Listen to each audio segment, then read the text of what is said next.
I am continuing in my reading. What I'm doing in this series is to read through the entire standard works of the Church of Jesus Christ of Latter-day Saints. This consists of the Bible, the Book of Mormon, the Doctrine and Covenants, and the Pearl of Great Price.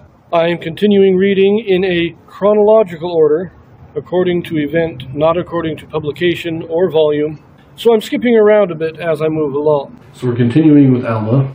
We are going to read the second half of chapter 51. We read the first half in the previous video. This is the rise of the kingmen. And remember I said, after reading chapter 50, that with the death of Nephi, we come into a new era among the people of Nephi.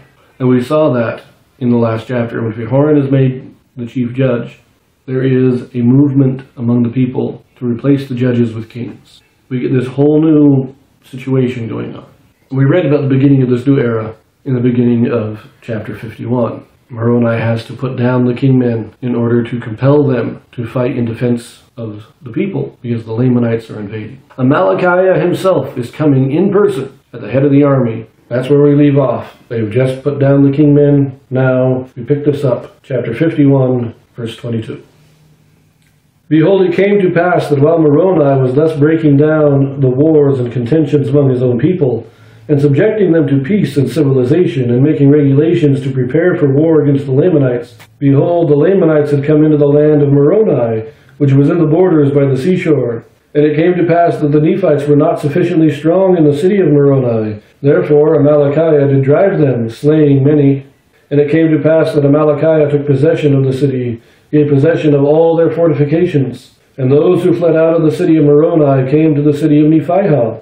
And also the people of the city of Lehi gathered themselves together and made preparations and were ready to receive the Lamanites to battle.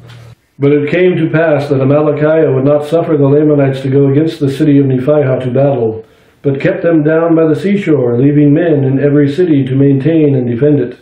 And thus he went on, taking possession of many cities, the city of Nephi, and the city of Lehi, and the city of Morianton, and the city of Omner, and the city of Gid, and the city of Mulek, all of which were on the east borders by the seashore. And thus had the Lamanites obtained by the cunning of Amalickiah so many cities by their numberless hosts, all of which were strongly fortified after the manner of the fortifications of Moroni, all of which afforded strongholds for the Lamanites. And it came to pass that they marched to the borders of the land bountiful, driving the Nephites before them and slaying many. But it came to pass that they were met by Teancum, who had slain Morianton, and had headed his people in his flight. And it came to pass that he headed Amalickiah also, as he was marching forth with his numerous army, that he might take possession of the land bountiful, and also the land northward. But behold, he met with a disappointment by being repulsed by Teancum and his men, for they were great warriors, for every man of Teancum did exceed the Lamanites in their strength and in their skill of war, insomuch that they did gain advantage over the Lamanites. And it came to pass that they did harass them, insomuch that they did slay them, even until it was dark. And it came to pass that Teancum and his men did pitch their tents in the borders of the land bountiful, and Amalickiah did pitch his tents in the borders on the beach by the seashore. And after this manner were they driven. And it came to pass that when the night had come, Teancum and his servants stole forth, and went out by night, and went into the camp of Amalickiah. And behold, sleep had overpowered them because of their much fatigue, which was caused by the labors of the heat of the day. And it came to pass that Teancum stole privily into the tent of the king, and put a javelin to his heart. And he did cause the death of the king immediately, that he did not awake his servants. And he returned again privily to his own camp, and behold, his men were asleep, and he awoke them, and told them all the things that he had done. And he caused that his armies should stand in readiness, lest the Lamanites had awakened and should come upon them. And thus endeth the 25th year of the reign of the judges over the people of Nephi, and thus endeth the days of Amalickiah. Amalickiah was a powerful, evil man, very cunning, but he is killed by Teancum. Killed in his sleep. He didn't get to fulfill his promise, his oath to drink the blood of Moroni. He didn't get to conquer and rule as king over the Nephites. He simply dies in his sleep. I like Teancum, though. Teancum is a great guy. Now, we first read about Teancum with the Morianton rebellion, and now we read about him here. He's one of the greatest generals or captains that the Nephites have. At this time, Moroni, Lehi, and Teancum, those are your three top commanders. And notice that Teancum's army, these are the veterans. These are the guys that are truly skilled. And I love that it says they harassed the army of the Lamanites. They didn't go into direct, open battle. They didn't fight, one army and go to fight. No, the army of the Lamanites marching forward, and Teancum harassed them, meaning he came in, he attacked, he came back. He came over here and he attacked, and he came over here, and he did little shots, these lightning quick raids, in my opinion. That's what I think he was doing. You don't describe a battle as being harassed. He was doing these raids. He was hitting the army and withdrawing, and then hitting him again and then withdrawing.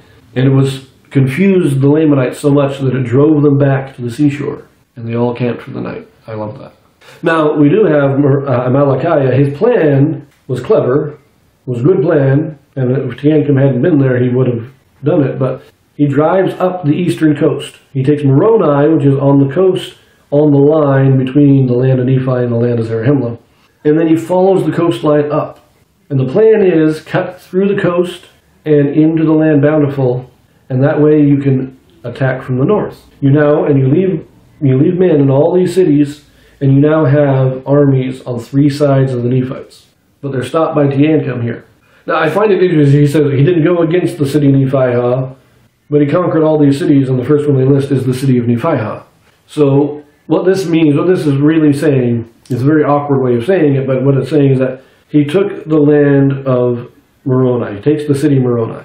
And the people, all the survivors, they flee to Lehi, which is just north of Moroni, and to Nephi, which is just west of Moroni.